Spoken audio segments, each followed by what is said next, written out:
என்னைக்குமே நம்ம சொல்றோம்ல, ஜெபம் முடிச்சோடனே, என் ஆத்மாவே கர்த்தரை ஸ்தோத்திரி, என் முழு உள்ளமே அவருடைய பரிசுத்த நாமத்தை ஸ்தோத்திரி. என் ஆத்மாவே கர்த்தரை ஸ்தோத்திரி, கர்த்தர் செய்த சகல உபகாரங்களையும் மறவாதே. என்ன உபகாரம் செய்திருக்கிறார்? என்னுடைய ஆத்மாவை நித்திய அழிவிலிருந்து மீட்டிருக்கிறார். அதுதான் அவர் செய்த மிக பெரிதான ஒரு நன்மை இல்லையா? இல்லையா? வாசிக்கும்படியாக கொடுக்கப்பட்ட வேத வாசி யோவான் எழுதின சுவிசேஷம் 8வது அதிகாரம். யோவான் எழுதின சுவிசேஷம் 8வது அதிகாரம். இயேசு ஒலிவமலைக்கு போனார். மறுநாள் கலிலேயிலே காலையிலே அவர் திரும்பி தேவாலயத்திற்கு வந்தபோது ஜனங்கள் எல்லாரும் அவரிடத்தில் வந்தார்கள். அவர் உட்கார்ந்து அவர்களுக்கு உபதேசம் பண்ணினார். அப்பொழுது விபச்சாரத்திலே கண்டுபிடிக்கப்பட்ட ஒரு ஸ்திரீயை வேதபாரகரும் பரிசேயரும் அவரிடத்தில் கொண்டு வந்து அவளை நடுவிலே நிறுத்தி, போதகரே, இந்த ஸ்திரீ விபச்சாரத்தில் கையும் மெய்யுமாய் பிடிக்கப்பட்டால் இப்படிப்பட்டவர்களை கல்லெறிந்து கொல்ல வேண்டும் என்று மோசே நியாயப்பிரமாணத்தில் நமக்கு கட்டளையிட்டிருக்கிறாரே, நீர் என்ன சொல்லுகிறீர் என்றார்கள். அவர் மேல் குற்றம் சுமத்துவதற்காக காரணம் உண்டாகும் பொருட்டு அவரை சோதிக்கும்படி இப்படி சொன்னார்கள். இயேசுவோ குனிந்து விரலினால் தரையிலே எழுதினார். அவர்கள் ஓயாமல் அவரை கேட்டுக்கொண்டிருக்கையில் அவர் நிமிர்ந்து பார்த்து, உங்களில் பாவம் இல்லாதவன் இவள் மேல் முதலாவது கல்லெறிய கடவன் என்று சொல்லி அவர் மறுபடியும் குனிந்து தரையிலே எழுதினார். அவர்கள் அதை கேட்டு தங்கள் மனசாட்சியில் கடிந்து கொள்ளப்பட்டு பெரியோர் முதல் சிறியோர் வரைக்கும் ஒவ்வொருவராய் போய்விட்டார்கள். இயேசு தனித்திருந்தார். அந்த ஸ்திரீ நடுவே நின்றார். இயேசு நிமிர்ந்து அந்த ஸ்திரீயை தவிர வேறொருவரையும் காணாமல், ஸ்திரீயே, உன்மேல் குற்றம் சாட்டினவர்கள் எங்கே? ஒருவராகிலும் உன்னை ஆக்கினைக்குள்ளாக தீர்க்கவில்லையா என்றார். அதற்கு அவள், இல்லை ஆண்டவரே என்றார். இயேசு அவளை நோக்கி, நானும் உன்னை ஆக்கினைக்குள்ளாக இருக்கிறதில்லை, நீ போ, இனி பாவம் செய்யாதே என்றார். மறுபடியும் இயேசு ஜனங்களை நோக்கி, நான் உலகத்திற்கு ஒளியாய் இருக்கிறேன். என்னை பின்பற்றுகிறவன் இருளிலே நடவாமல் ஜீவ ஒளியை அடைந்திருப்பான் என்றார். அப்பொழுது பரிசேயர் அவரை நோக்கி, உன்னை குறித்து நீயே சாட்சி கொடுக்கிறாய், உன்னுடைய சாட்சி உண்மையானதல்ல என்றார்கள். இயேசு அவர்களுக்கு பிரதியுத்தரமாக, என்னை குறித்து நானே சாட்சி கொடுத்தாலும் என் சாட்சி உண்மையாயிருக்கிறது. ஏனெனில் நான் எங்கே இருந்து வந்தேன் என்றும் எங்கே போகிறேன் என்றும் அறிந்திருக்கிறேன். நீங்களோ நான் எங்கே இருந்து வருகிறேன் என்றும் எங்கே போகிறேன் என்றும் அறியீர்கள். நீங்கள் மாம்சத்துக்கு ஏற்றபடி நியாயம் தீர்க்கிறீர்கள், நான் ஒருவனையும் நியாயம் தீர்க்கிறதில்லை. நான் நியாயம் தீர்த்தால் என் தீர்ப்பு சத்தியத்தின்படி இருக்கும். ஏனெனில் நான் தனித்திருக்கவில்லை, நானும் என்னை அனுப்பின பிதாவுமாக இருக்கிறோம். 2 பேருடைய சாட்சி உண்மை என்று உங்கள் நியாய பிரமாணத்திலும் எழுதியிருக்கிறதே. நான் என்னை குறித்து சாட்சி கொடுக்கிறவனாய் இருக்கிறேன், என்னை அனுப்பின பிதாவும் என்னை குறித்து சாட்சி கொடுக்கிறார் என்றார். அப்பொழுது அவர்கள், உம்முடைய பிதா எங்கே என்றார்கள். இயேசு பிரதியுத்தரமாக, என்னையும் அறியீர்கள், என் பிதாவையும் அறியீர்கள். நீங்கள் என்னை அறிவீர்களானால் என் பிதாவையும் அறிவீர்கள் என்றார். தேவாலயத்திலே இயேசு உபதேசம் பண்ணுகிற போது தர்மப்பட்டி இருக்கும் இடத்தில் இந்த வசனங்களை சொன்னார். அவருடைய வேலை இன்னும் வராதபடினால் ஒருவனும் அவரை பிடிக்கவில்லை. இயேசு மறுபடியும் அவர்களை நோக்கி, நான் போகிறேன், நீங்கள் என்னை தேடி உங்கள் பாவங்களிலே சாவீர்கள். நான் போகிற இடத்துக்கு வர உங்களால் கூடாது என்றார். அப்பொழுது யூதர்கள், நான் போகிற இடத்துக்கு வர உங்களால் கூடாது என்கிறானே, தன்னை தான் கொலை செய்து கொள்வானோ என்று பேசிக் கொண்டார்கள். அவர் அவர்களை நோக்கி, நீங்கள் தாழ்விடத்திலிருந்து உண்டானவர்கள், நான் உயர்விலிருந்து உண்டானவர். நீங்கள் இந்த உலகத்திலிருந்து உண்டானவர்கள், நான் இந்த உலகத்திலிருந்து உண்டானவன் அல்ல. ஆகையால் நீங்கள் உங்கள் பாவங்களை சாவீர்கள் என்று உங்களுக்கு சொன்னேன். நானே அவர் என்று நீங்கள் விசுவாசியாவிட்டால் உங்கள் பாவங்களிலே சாவீர்கள் என்றார். அதற்கு அவர்கள், நீர் யார் என்றார்கள். இயேசு அவர்களை நோக்கி, நான் ஆதி முதலாய் உங்களுக்கு சொல்லி இருக்கிறவர் தான். உங்களை குறித்து பேசவும் நியாயம் தீர்க்கவும் எனக்கு அநேக காரியங்கள் உண்டு. என்னை அனுப்பினவர் சத்தியம் உள்ளவர். நான் அவரிடத்தில் கேட்டவைகளையே உலகத்துக்கு சொல்லுகிறேன் என்றார். பிதாவை குறித்து பேசினார் என்று அவர்கள் அறியாதிருந்தார்கள். ஆதலால் இயேசு அவர்களை நோக்கி, நீங்கள் மனுஷகுமாரனை உயர்த்தின பின்பு நானே அவர் என்றும் நான் என் சுயமாய் ஒன்றும் செய்ய அறியாமல் என் பிதா எனக்கு போதித்தபடியே இவைகளை சொன்னேன் என்றும் அறிவீர்கள். என்னை அனுப்பினவர் என்னுடனே கூட இருக்கிறார். பிதாவுக்கு பிரியமானவைகளே நான் எப்பொழுதும் செய்கிறபடியால் அவர் என்னை தனியே இருக்க விடவில்லை என்றார். இவைகளை நான் அவர் சொல்லுகையில் அநேகர் அவரிடத்தில் விசுவாசம் வைத்தார்கள். இயேசு தம்மை விசுவாசித்த யூதர்களை நோக்கி, நீங்கள் என் உபதேசத்தில் நிலைத்திருந்தால் மெய்யாகவே என் சீஷராயிருப்பீர்கள், சத்தியத்தையும் அறிவீர்கள், சத்தியம் உங்களை விடுதலையாக்கும் என்றார். அவர்கள் அவருக்கு பிரதியுத்தரமாக, நாங்கள் ஆபிரகாமின் சந்ததியாய் இருக்கிறோம், நாங்கள் ஒரு காலம் ஒருவனுக்கும் அடிமைகளாய் இருக்கவில்லை, விடுதலை ஆவீர்கள் என்று நீர் எப்படி சொல்லுகிறீர் என்றார்கள். இயேசு அவர்களுக்கு பிரதியுத்தரமாக, பாவம் செய்கிறவர் ஒருவனும் பாவத்துக்கு அடிமையாய் இருக்கிறான், பாவம் செய்கிறவன் எவனும் பாவத்துக்கு அடிமையாய் இருக்கிறான் என்று மெய்யாகவே மெய்யாகவே உங்களுக்கு சொல்லுகிறேன். அடிமையானவர் என்னைக்கும் வீட்டிலே நிலைக்கிறார், குமாரன் என்னைக்கும் நிலைத்திருக்கிறார். ஆகையால் குமாரன் உங்களை விடுதலையாக்கினால் மெய்யாகவே விடுதலையாவீர்கள். நீங்கள் ஆபிரகாமின் சந்ததியார் என்று அறிவேன், ஆனாலும் உங்களுக்குள்ளே என் உபதேசம் இடம்பெறாதபடியால் என்னை கொலை செய்ய தேடுகிறீர்கள். நான் என் பிதாவினிடத்தில் கண்டதை சொல்லுகிறேன், நீங்களும் உங்கள் பிதாவினிடத்தில் கண்டதை செய்கிறீர்கள் என்றார். அதற்கு அவர்கள், ஆபிரகாமே எங்கள் பிதா என்றார்கள். இயேசு அவர்களை நோக்கி, நீங்கள் ஆபிரகாமின் பிள்ளைகளாய் இருந்தால் ஆபிரகாமின் கிரியைகளை செய்வீர்களே. தேவனிடத்தில் கேட்டிருக்கிற சத்தியத்தை உங்களுக்கு சொன்ன மனுஷனாகிய என்னை கொல்ல தேடுகிறீர்கள். ஆபிரகாம் இப்படி செய்யவில்லையே, நீங்கள் உங்கள் பிதாவின் கிரியைகளை செய்கிறீர்கள் என்றார். அதற்கு அவர்கள், நாங்கள் வேசித்தனத்தினால் பிறந்தவர்கள் அல்ல, ஒரே பிதா எங்களுக்கு உண்டு, அவர் தேவன் என்றார்கள். இயேசு அவர்களை நோக்கி, தேவன் உங்கள் பிதாவாய் இருந்தால் என்னிடத்தில் அன்பாய் இருப்பீர்கள், ஏனெனில் நான் தேவனிடத்திலிருந்து வந்திருக்கிறேன், நான் சுயமாய் வரவில்லை, அவரே என்னை அனுப்பினார். என் வசனத்தை நீங்கள் ஏன் அறியாமல் இருக்கிறீர்கள்? என் உபதேசத்தை கேட்க மனதில்லாதிருக்கிறதுனால் அல்லவா? நீங்கள் உங்கள் பிதாவாகிய பிசாசானவனால் உண்டானவர்கள், உங்கள் பிதாவுடைய இச்சைகளின்படி செய்ய மனதாயிருக்கிறீர்கள். அவன் ஆதி முதற் கொண்டு மனுஷ கொலைபாதகனாய் இருக்கிறான். சத்தியம் அவனிடத்தில் இல்லாதபடியால் அவன் சத்தியத்திலே நிலைக்கிறதில்லை. அவன் பொய்யனும் பொய்க்கு பிதாவுமாய் இருக்கிறபடியால் அவன் பொய் பேசும்போது தன் சொந்தத்தில் எடுத்து பேசுகிறான். நான் உங்களுக்கு சத்தியத்தை சொல்லுகிறபடினாலே நீங்கள் என்னை விசுவாசிக்கிறதில்லை. என்னிடத்தில் பாவம் உண்டென்று உங்களில் யார் என்னை குற்றப்படுத்த கூடும்? நான் சத்தியத்தை சொல்லி இருக்க நீங்கள் ஏன் என்னை விசுவாசிக்கிறதில்லை? தேவனால் உண்டானவர் தேவனுடைய வசனங்களுக்கு செவி கொடுக்கிறார். நீங்கள் தேவனால் உண்டாயிராதபடினால் செவி கொடாமல் இருக்கிறீர்கள் என்றார்.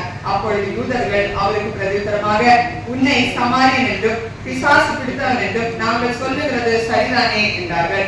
அதற்கு இயேசு, நான் பிசாசு பிடித்தவன் அல்ல, நான் என் பிதாவை கனம் பண்ணுகிறேன், நீங்கள் என்னை கனவீனம் பண்ணுகிறீர்கள். நான் எனக்கு மகிமையை தேடுகிறதில்லை, அதை தேடி நியாயம் இருக்கிறவர் ஒருவர் இருக்கிறார். ஒருவன் என் வார்த்தையை கை கொண்டால் அவன் என்றென்றைக்கும் மரணத்தை காண்பதில்லை என்று மெய்யாகவே மெய்யாகவே உங்களுக்கு சொல்லுகிறேன் என்றார். அப்பொழுது யூதர்கள் அவரை நோக்கி, நீ பிசாசு பிடித்தவன் என்று இப்பொழுது அறிந்திருக்கிறோம், ஆபிரகாமும் தீர்க்கதரிசிகளும் மறித்தார்கள், நீயோ ஒருவன் என் வார்த்தையை கை கொண்டால் என்றென்றைக்கும் மரணத்தை ருசி பார்ப்பதில்லை என்கிறாய். எங்கள் பிதாவாகிய ஆபிரகாமிலும் நீ பெரியவனா? அவர் மரித்தார், தீர்க்கதரிசிகளும் மரித்தார்கள், உன்னை நீ எப்படிப்பட்டவனாக்குகிறாய் என்றார்கள். இயேசு பிரதியுத்தரமாக, என்னை நானே மகிமைப்படுத்தினால் அந்த மகிமை வீணாயிருக்கும். என் பிதா என்னை மகிமைப்படுத்துகிறவர், அவரை உங்கள் தேவன் என்று நீங்கள் சொல்லுகிறீர்கள். ஆயினும் நீங்கள் அவரை அறியவில்லை, நான் அவரை அறிந்திருக்கிறேன். அவரை அறிவேன் என்று சொல்வேனாகில் உங்களைப் போல நானும் பொய்யனாயிருப்பேன். அவரை நான் அறிந்து அவருடைய வார்த்தையை கை கொண்டிருக்கிறேன். உங்கள் பிதாவாகிய ஆபிரகாம் என்னுடைய நாளை காண ஆசையாயிருந்தார், கண்டு கடிகூர்ந்தான் என்றார்.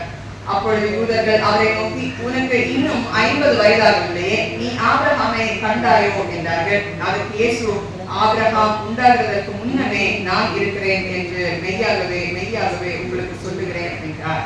அப்பொழுது அவர் மேல் எரியும்படி கல்லுகளை எடுத்துக் கொண்டார்கள். இயேசு மறைந்து அவர்கள் நடுவே கடந்த தேவாலயத்தை நாளிலும் நாம் தேவனை பாடி ஒவ்வொரு பகுதியில் அவரை மகிமைப்படுத்தினோம். இந்த நேரத்தில் நம்முடைய வாழ்க்கையில கர்த்தர் செய்த நன்மைகளை சாட்சியாக சொல்லி தேவனை மகிமைப்படுத்தலாம். நம்முடைய வாழ்க்கையில கர்த்தர் செய்த நன்மைகளை நினைத்து அவருக்கு நன்றி சொல்லும்படியாக இந்த நேரத்திலே நேரத்தில் சாட்சி சொல்லலாம். தேவன் மகிமைப்படுவாராம்.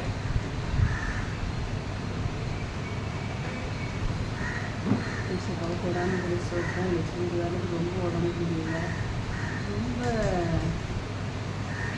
என்ன சொல்கிறதுன்னு முடியல. அப்படி ஒரு தருவாயில் இருந்தார். ஏசப்பா அவருக்கு ஜீவனை கொடுத்துருக்கிறாரு. அது தவிர்க்கதானே இருக்குது. ஆமென். அல்லேலூயா. அல்லேலூயா. வேற சாட்சி சாட்சி. கர்த்தருக்கு மகிமை உண்டாகட்டும். இந்த நாளிலும் உன்னதமான தேவன் ஒவ்வொரு பகுதியிலும் நம்மளை விசேஷமாய் நடத்தி வருகிறார். இந்த மகிமை உள்ள தேவனுக்கு கொடான கோடி ஸ்தோத்திரம். நம்முடைய காலங்களை அவர் அறிந்திருக்கிறவர், நம்முடைய எல்லா செயல்களையும் அவர் பார்த்தவராய் இருக்கிறபடினாலே அவர் நம்முடைய கிரியைகளை ஆசீர்வதித்து இந்த நாளில் சமாதானத்தோடு அவருடைய வீட்டிலே நாம் மகிழ்ந்து பாடி துதிக்க தேவன் நம்மை ஆசீர்வதித்திருக்கிறார். இந்த நேரத்தில் அடுத்த சாட்சியின் பகுதி. கர்த்தரோட பரிசுத்த நாமத்துக்கு ஸ்தோத்திரம். போன வருஷம் 5ஆம் மாசம் மனசுல ஏகப்பட்ட இங்க இருக்க ஜனங்களுக்குலாம் ஒரு 3 நாள் இதெல்லாம் குளிர்ச்சியான ஒரு பானம் கொடுக்கணும்ட்டு அது என்னால் செய்ய முடியல. இடையில எலி கிடைச்சதுனால எதுவும் செய்ய முடியல. என் பரவாயில்லைனால இந்த வாட்டி போன வாரம் நடந்த மெசேஜில் எனக்கு உணர்த்தப்பட்டது, ஒருத்தனை பண்ணா அதை கண்டிப்பாக செய்யணும். அதனால நான் எனக்கு முடியலனாலும் பரவாயில்ல, எப்படின்னாச்சும் ஆண்டவருக்கு சொன்ன அந்த வார்த்தையை நிறைவேற்றணும்ட்டு அந்த 3 நாள் அந்த பானம் கொடுக்க முடியாத, அப்போது கிறிஸ்தவ மக்களை சந்திக்க முடியாத சில ஆட்கள் இங்கே சர்ச்சு இருக்கா எனக்கு தெரியலையே, 3 மாசமா தேடுறேன் சர்ச்சுக்கு அப்படின்னு சொன்னாங்க. ஆமாம் இந்த சர்ச்சு இருக்குது, மேலே இருக்குது. அப்புறமா அவங்கக்கிட்ட பேசின ஒரு முஸ்லீம் வந்தாங்க. என் பையன் பேர் அப்துல்லா, அவனுக்கு ஜெபம் பண்ணிக்கங்க, அவன் ரொம்ப என்கிட்ட சண்டை போடுறான் அப்படின்னு சொல்லி அவங்க என்கிட்ட உட்காந்து பேசி ரொம்ப கண்ணீரோட சொல்லிட்டு போயிருந்தாங்க. நீங்களும் வாங்க அப்படின்னு சொல்லியிருந்தேன். நான் வரேன் கண்டிப்பாக அப்படின்னு சொல்லியிருந்தாங்க. இப்படியா அந்த பானம் கொடுக்குற நேரத்தில் ஆண்டவரை பற்றி சொல்ல எனக்கு ஒரு தருணம் கிடைச்சதுக்காக கர்த்தர் போடாத ஒரு ஸ்தோத்திரம்.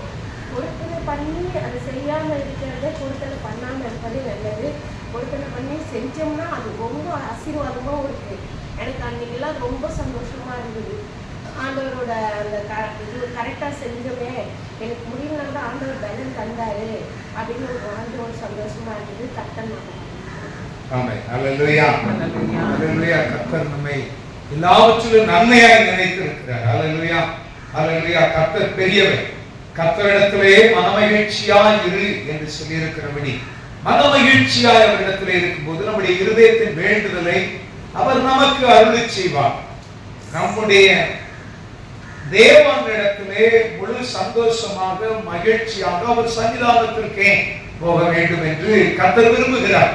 துக்கத்தோடு அல்ல, கலக்கத்தோடு அல்ல, வேதனையோடு அல்ல, புலம்பலோடு அல்ல, சஞ்சலத்தோடு அல்ல, மன மகிழ்ச்சியாய் கர்த்தரை ஆராதிக்க நாம் அவரை இந்த நாளிலே அவரை துதிக்க மகிமைப்படுத்த வந்திருக்கிறோம். அதுல ஒரு பெரிய சந்தோஷம் இருக்க வேண்டும். பாருங்கள், கர்த்தரை ஆராதிக்க எப்பங்க ஒரு மனுஷனுக்கு சந்தோஷம் வரும்? அல்லேலூயா. நல்ல ஒரு பக்தி உள்ளவங்களுக்கு உற்சாகம் கர்த்தருக்கு ஒரு முதன்மை கொடுக்கும். பக்தி இல்லாதவங்களுக்கு முதன்மை வராது பாருங்க. ஆராதனையில உற்சாகம் வராது பாருங்க. இது எல்லாம் வர்றதுக்கு என்ன முதல்ல தேவைப்படுதுன்னா, ஆண்டவர் இயேசு சொன்னார், பக்தி உள்ள ஜனங்களை தேவன் நமக்காக தமக்காக தெரிந்து கொண்டாராம். அவருக்காக நம்மை தெரிந்து கொண்டு அவரை ஆராதிக்க, அவரை துதிக்க பக்தி இல்லைன்னு வைங்களேன், அது என்னதான் அவர் பெரியவர், வல்லவர், மகிமை உள்ளவர், அவர் 40வது மனுஷங்க. அல்லேலூயா. எத்தனாவது மனுஷங்க? 4வது இல்லங்க, 3வது இல்லங்க, 40வது ஒருவர். அல்லேலூயா. அப்படி தேவனை நம்ம பார்க்க வருகிறோம். சரி, நம்முடைய சபையில ஞாயிற்றுக்கிழமை ஆராதனை சரியாக 8 மணிக்கு துவங்க இருக்கிறது. ஆராதனைக்குள்ளே எல்லாரும் கலந்து கொள்ளுங்கள். கர்த்தர் உங்களை யாவரையும் ஆசீர்வதிப்பாராக. புதன்கிழமை கூடுகை இருக்கிறது. புதன்கிழமை தேசத்துக்காக, சபைக்காக, சபையாருக்காக கூடுகை இருக்கிறது. கூடுமான வரைக்கும் யாரும் அதுல கலந்து கொள்ளுங்கள். உங்க குடும்பத்துக்கும் உங்களுடைய எல்லா பகுதிக்கும் உங்களுடைய அனைத்து காரியங்களுக்கும் அது ஆசீர்வாதமாக நன்மையாக இருக்கும் என்று நாங்கள் நம்பி இந்த நேரத்திலே சபைக்கு அதை தெரிவித்துக் கொள்கிறோம். வெள்ளிக்கிழமை சுகவளிக்கும் ஆராதனை இருக்கிறது. சாயங்காலம் 7:30க்கு தொடங்கி 8:30க்கு முடித்துருவோம். இந்த 7:30க்கு நடப்பிக்கப்படுகிற அந்த ஆராதனையில கூடுமான வரைக்கும் அந்த நேரத்துல ஃப்ரீயா இருக்கிறவங்க எல்லாரும் வந்து கலந்து கொள்ளுங்கள். கர்த்தர் உங்களை ஆசீர்வதிப்பார். தேவன் உங்களை மகிமைப்படுத்துவாராக. செப்பிக்கு பிறந்தால் ஜெபிக்கும். அப்படிப்பட்ட தேவன் நம்மை எல்லாவற்றிலும் ஆசீர்வதித்து தேவன் பெரிய காரியங்களை செய்ய வல்லவராய் இருக்கிறார். நாளை உற்சாகமாக இதில் எல்லாரும் கலந்து கொள்ளுங்கள். கர்த்தர் உங்களை மேலும் ஆசீர்வதித்து மேன்மையாக நடத்துவாராக. நாளிலும் வருகிற 27ஆம் தேதி நம்ம பாஸ்டருடைய பேத்தி ஸ்டெபிக்கு பிறந்த நாள் இருக்கிறது. அதே போல பாஸ்டருடைய மகன் அவருக்கும் திருமண நாள் இந்த 27ஆம் தேதியிலே திருமண நாள் இருக்கிறது. அதிலே எல்லா பகுதியிலும் கர்த்தர் ஆசீர்வதித்து அவர்களை எல்லா மனமகிழ்ச்சியிலும் சந்தோஷத்திலும் களிகூர்ந்து அவர்கள் ஆசீர்வாதமாக இருக்க நாம் சபையாராக நேரத்திலே செபிப்போம். எல்லாரும் எழுந்திருந்து நாம் செபிக்கலாம். தேவனுடைய வார்த்தை கொடுக்க தேவதாசன் வர இருக்கிற அந்த பகுதிக்காகவும் நாம் செபிக்கலாம். ஹல்லேலூயா. அன்பின் பரிசுத்தமுள்ள நல்ல பிதாவே, இந்த பரிசுத்த நாளிலே நாங்கள் உங்களுடைய வீட்டிலே கூடி உம்மை துதித்து மகிமைப்படுத்த நீர் எங்களோடு இடைப்பட நீர் கடந்து வந்து ஆண்டவரே ஆசீர்வதித்ததற்காக ஸ்தோத்திரிக்கிறோம். நாளிலே சொன்ன சாட்சி பகுதியையும் நீர் ஆசீர்வதித்து அவர்களை இன்னும் அநேக சாட்சிக்குள்ளே ஆசீர்வதித்து நடத்தும்படியாய் செபிக்கிறோம். ஆண்டவரே ஸ்டெப்பினுடைய ஆண்டவரே பிறந்த நாளுக்காக செபிக்கிறோம். அதற்காக ஸ்தோத்திரம் ஆண்டவரே. அந்த மகளுடைய பிறந்த நாளை காண்கிற எல்லாவற்றிலும் மகிழ்ச்சியோடு சந்தோஷமாக உற்சாகமாக இருக்க நீர் பெரிய காரியங்களை செய்ய அந்த குடும்பத்திலே எல்லா மன மகிழ்ச்சி சந்தோஷமும் நிறைவாக இருக்க ஆசீர்வதிக்க நாங்கள் சபையாரை செபிக்கிறோம். கர்த்தர் ஆசீர்வதிப்பினாக.